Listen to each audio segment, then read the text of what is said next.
Hello बच्चों, मेरे class 10 के धुरंधर बच्चों, आप लोगों के लिए मैं आज सिमिलर ट्रायंगल टॉपिक के बारे में कुछ बताने जा रहा हूँ। जैसा कि आप लोगों ने कमेंट किया था कि ट्रायंगल के ऊपर मैं वीडियो बनाऊँ, आज मैं आप लोगों को सिमिलर ट्रायंगल के बारे में बताऊँगा, जो क्लास 10 के लिए काफ़ी इंपॉर्टेंट टॉपिक है और आप लोगों को इस पर ज़्यादा मार्क्स भी आप लोग स्कोर कर सकते हैं इस टॉपिक पर। इसको समझना कोई बहुत बड़ी बात नहीं है, आप लोग अगर ध्यान से देखेंगे समझेंगे तो ज़रूर समझ में आएगा। सिमिलरिटी का मतलब क्या होता है। सिमिलरिटी, जैसे कि आप लोग हमेशा सेम वर्ड का इस्तेमाल करते हैं, सेम सेम, जैसे कहते हैं ना सेम टू यू, तो आप लोग किसी को विश करते हैं बदले में कह देते हैं सेम टू यू। तो यहाँ पर वही चीज़ है सिमिलर। सिमिलर मीन्स एक समान दिखने वाला, एक जैसा दिखने वाला, but they have not the size in the same, but they are looking same. But यहाँ पर जो है दिखना चाहिए एक जैसा, बराबर है कि नहीं है ये मतलब नहीं है। जैसे कि आप लोग ताजमहल देखे होंगे, ताजमहल का मॉडल बाज़ार में बिकता है, तो वो ताजमहल के सिमिलर है, न कि ताजमहल के बराबर है। तो सिमिलर का मतलब होता है एक जैसा दिखने वाला, न कि वो एक जैसा एक बराबर हो। तो यहाँ सिमिलर ट्रायंगल की बात जो हम लोग करेंगे वो काफ़ी सिंपल चीज़ है, समझने में भी आप लोगों को आसान होगा।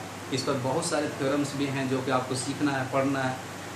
पाइथागोरस का नाम आप लोगों ने क्लास 7-8 में ही सीखा होगा, उसका भी जो थ्योरम का प्रूविंग है सिमिलर ट्रायंगल के थ्रू ही किया जा सकता है। अभी आप लोगों ने बेसिक प्रोपोर्शनलिटी थ्योरम का नाम सुना होगा, जिसको थेल्स के थ्योरम के नाम से भी हम लोग जानते हैं, वो भी सिमिलर ट्रायंगल का ही एक पार्ट है। तो सिमिलर ट्रायंगल है क्या, उसके बारे में मैं आप लोगों को पहले समझा दूँ। देखिए, जैसे कि एक ट्रायंगल है और एक अनदर ट्रायंगल है, दोनों के एक जैसा दिख रहा है दोनों, तो उसमें देखना क्या हो कि दोनों के कॉरेस्पॉन्डिंग एंगल्स सेम होने चाहिए। कॉरेस्पॉन्डिंग एंगल्स, ये ट्रायंगल और इस ट्रायंगल के कॉरेस्पॉन्डिंग एंगल्स अगर सेम हैं और इनके साइड्स कॉरेस्पॉन्डिंग अगर सेम रेशियो में है, तो दोनों ट्रायंगल को हम सिमिलर कहेंगे। तो आप ABC एक ट्रायंगल आपके पास है और यहाँ DEF हमारे पास एक दूसरी ट्रायंगल है। हम यहाँ क्या देख रहे हैं कि एंगल A जो है वो एंगल D के इक्वल है, एंगल B जो है वो एंगल E के इक्वल है, और एंगल C जो है वो एंगल F के इक्वल है। तो they are both triangles have their corresponding angles are equal. If also ratio of the corresponding sides of the corresponding angles. So what is the corresponding sides of the corresponding angle? So here the in sides opposite angle A is BC and angle A is equal to angle D. Then the side opposite angle D is EF. If AB by EF, the ratio of AB and by EF is just equal to the next corresponding angles opposite sides. That means here angle B equal to angle E. The corresponding sides of angle B is AC and corresponding sides of E is opposite sides of corresponding angle E is DF, and the last rest angle C, the opposite side of angle C is AB, and third angle is here F, which is equal to angle C. The corresponding opposite side of angle F is DE. If all these ratios are same and all the corresponding angles are equal, both the triangles are said to be similar. Then you can note it here ABC similar triangle DEF. मतलब क्या है कि अगर इस triangle के सारे corresponding angles अगर उस ट्रायंगल के कोरेस्पॉन्डिंग एंगल से बराबर हों और इनके कोरेस्पॉन्डिंग एंगल्स के अपोजिट साइड्स अगर सेम रेशियो में हैं, तो हम कह सकते हैं कि दोनों ट्रायंगल हमारा सिमिलर है।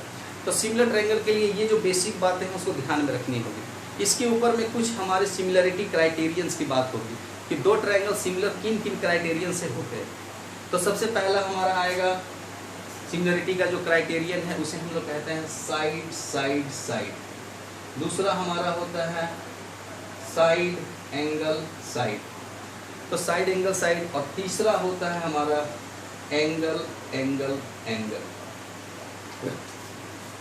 दो एंगल और बीच का साइड वाला पार्ट इसमें नहीं आता। इसमें तीन ही क्राइटेरियन है, side side side, two sides and between the angle and the three angles.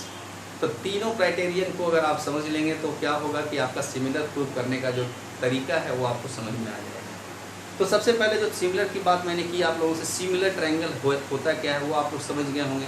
कि एक जैसे रूप का हो, बराबर हो ना हो, इट डजेंट मैटर, लेकिन दोनों फिगर में क्या हमें देखना होता है कि दोनों, अगर मान लीजिए कि वो ट्राइंगल है तो हमें देखना होगा कि उनके फर्स्ट वाला ट्राइंगल और सेकंड वाले ट्राइंगल के जो कॉरस्पॉन्डिंग एंगल्स हैं वो इक्वल हैं कि नहीं, और कॉरस्पॉन्डिंग साइड्स आपस में सेम रेशियो में हैं कि नहीं। अगर हैं तो वो सिमिलर ट्राइंगल है। अब रह जाता है कि सिमिलर ट्राइंगल की आगे की टॉपिक, तो मैंने भी कहा क्राइटेरियन ऑफ सिमिलरिटी, कि दो ट्राइंगल के सिमिलर होने की क्या क्या क्राइटेरिया। तो आप लोग समझ पा रहे होंगे कि अगर बिना क्राइटेरियन को समझे हम आगे बढ़ेंगे तो शायद हम नहीं कर पाएंगे सिमिलर के बारे में, तो उसको सीखना बहुत ज़रूरी है। तो आइए मैं आप लोगों को सिमिलरिटी के क्राइटेरियन के बारे में बताता हूँ। तो जैसे कि आप देख रहे हैं कि साइड साइड साइड, इसका मीनिंग क्या है? तो बस मीनिंग यही है कि अगर दो ट्राइंगल आपके पास हैं और दोनों ट्राइंगल के अगर साइड्स आपस में सेम रेशियो में हैं तो दोनों ट्राइंगल को हम कॉन्ग्रुएंट कहेंगे, सॉरी सिमिलर कहेंगे, दोनों ट्राइंगल को हम लोग सिमिलर कहेंगे। सिर्फ क्या होना चाहिए कि दोनों ट्राइंगल के जो साइड्स का जो रेशियो है वो आपका सेम आना चाहिए। अगर ऐसा होता है तो आपका दोनों ट्राइंगल सिमिलर हो जाएगा और ये क्राइटेरियन आपका क्लियर हो जाता है। और साथ में एक बात नोट कीजिएगा कि अगर ये सिमिलर, अगर सारे के सारे रेशियो सेम है और दोनों ट्राइंगल इस क्राइटेरियन से हमारा क्या हो जाता है सिमिलर, तो एक प्रॉपर्टी जो सामने आपके सामने आएगी वो होगा कि फिर इन दोनों के corresponding sides, sorry corresponding angles, opposite corresponding sides are equal. यानी कि अगर इतना हो जाता है तो ये हिस्सा खुद ब खुद खड़ा हो जाएगा, यानी कि AB का अपोजिट का एंगल EF के अपोजिट के एंगल के बराबर हो जाएगा, AC का अपोजिट एंगल DF के अपोजिट के एंगल के बराबर हो जाएगा, AB का अपोजिट एंगल DE के अपोजिट एंगल के बराबर हो जाएगा। अगर ये चीज हो जाता है तो ये खुद ब खुद आपको समझ लेना है कि ये होगा। और अगर दोनों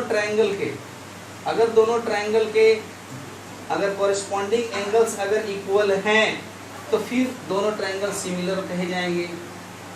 तब क्या होगा कि उनके कॉरस्पॉन्डिंग साइड्स का रेशियो प्रोपोर्शनल हो जाएगा, यानी कि ये अगर हुआ तो ये हो जाएगा, तो ये अपने आप आ जाएगा, और अगर ये है तो ये हो जाएगा और फिर ये अपने आप आ जाएगा।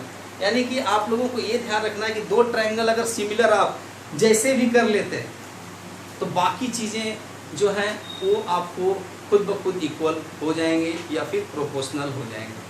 तो यहाँ पर मैंने क्या कहा, साइड की बात की मैंने। साइड का मतलब होता है कि two triangles are said to be similar if their corresponding sides are in the same ratio, then corresponding angles of the corresponding sides are same।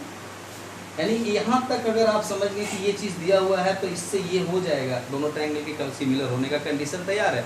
और दो ट्रायंगल सिमिलर हो गए तो फिर क्या होगा, तो ये अपने आप हमें बराबर मिल जाएगा। अब रह गया कि अगर ये तीनों बराबर हैं तो क्या होगा, तो फिर दोनों ट्रायंगल सिमिलर हो जाएंगे। फिर क्या हमें मिलेगा, तो ये अपने आप प्रोपोर्शनल हो जाएंगे। यही है सिमिलरिटी क्राइटेरिया। अब दो आपके पास है एंगल, अगर दो ट्रायंगल का दो एंगल भी अगर आपस में बराबर हो तो दोनों ट्रायंगल सिमिलर हो जाएंगे। थर्ड अगर नहीं भी आप देख रहे, दो ही अगर एंगल बराबर दिखाया जा रहा दो ट्रायंगल का, तो थर्ड खुद ब खुद बराबर हो जाता है, उसको बराबर आप कह देंगे डायरेक्ट, तो भी कोई प्रॉब्लम नहीं होगी। तो दो ट्रायंगल अगर तीनों एंगल अगर आपके बराबर है तो ये दोनों ट्रायंगल सिमिलर हो जाते हैं। अगर दो भी एंगल बराबर हैं तो भी ट्रायंगल सिमिलर हो जाएंगे। तीसरा खुद ब खुद बराबर हो जाता है। तो ये सब नोट करने की बातें हैं जो आपको ध्यान में रखना चाहिए। अब हम लोग बात करेंगे साइड एंगल साइड का मतलब है कि मान लिया जाए कि दो साइड्स, इस ट्रायंगल का दो साइड और इस ट्रायंगल का दो साइड आपस में प्रोपोर्शनल हैं, और AB का अपोजिट एंगल क्या है सर, C। EF का अपोजिट एंगल क्या है, D। और हमारे पास कौन सा साइड लिया हुआ, AC एंड DF।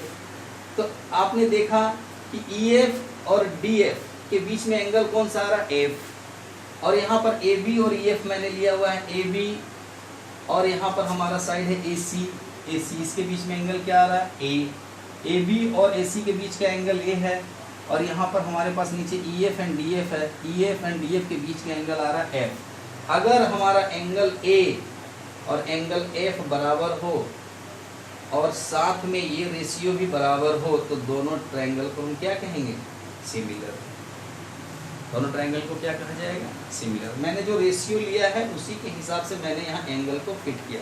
अगर मैंने लिया है फर्स्ट ट्रायंगल का मैंने लिया है ए बी और ए सी को, तो ए बी और ए सी के बीच में कौन सा एंगल आ रहा है, एंगल ए। इस ट्रायंगल का मैंने कौन कौन सा साइड लिया, E F and D F. तो E F and D F, तो E F and D F के बीच में कौन सा एंगल आ रहा है, एफ। तो हमने लिखा यहाँ पर मैंने इस रेशियो को ले लिया है और साथ में एंगल ए और एंगल एफ को अगर बराबर ले लेते हैं तो फिर हमारा ये दोनों ट्रायंगल सिमिलर हो जाएंगे। अब इससे फ़ायदा क्या होगा सिमिलर होने का, तो बाकी एक जो साइड बचा हुआ था जो हमारा, जिसको हम कह सकते हैं बी सी, और इसका एक साइड बचा हुआ था डी ई, वो भी यहाँ पर इक्वल में आ जाएगा। और हमारे पास ये दो एंगल ही बराबर दिखाए गए हैं, तो बाकी और दोनों एंगल भी आपस में बराबर हो जाएंगे। ये सिमिलरिटी प्रूव करने का फ़ायदा है। हम सिमिलरिटी प्रूव करते ही क्यों, वही सब चीज़ों को पता करने के लिए कौन कौन सा किसके बराबर बाद में हो जाएगा। तो आप लोग ये तो समझ गए होंगे कि सिमिलर ट्रायंगल और सिमिलरिटी क्राइटेरियन क्या चीज़ें हैं। इस पर थेल्स का थ्योरम है जो काफ़ी इंपॉर्टेंट थ्योरम है, जो कि आपका बेसिक प्रोपोर्शनलिटी थ्योरम के नाम से जाना जाता है, जिसे शॉर्ट में हम लोग BPT के नाम से जानते हैं। मैं उसको अगले वीडियो में आप लोगों को बना करके भेजूँगा। इसको तब तक आप लोग फर्स्ट एक्सरसाइज जो है सिमिलर ट्रायंगल से रिलेटेड है, उसको आप देख करके समझ सकते हैं। ये मेरा इंट्रो था, अगर आपको पसंद आया हो तो मैं और टॉपिक बनाऊँगा, कॉमेंट कीजिएगा आप लोग। Thank you.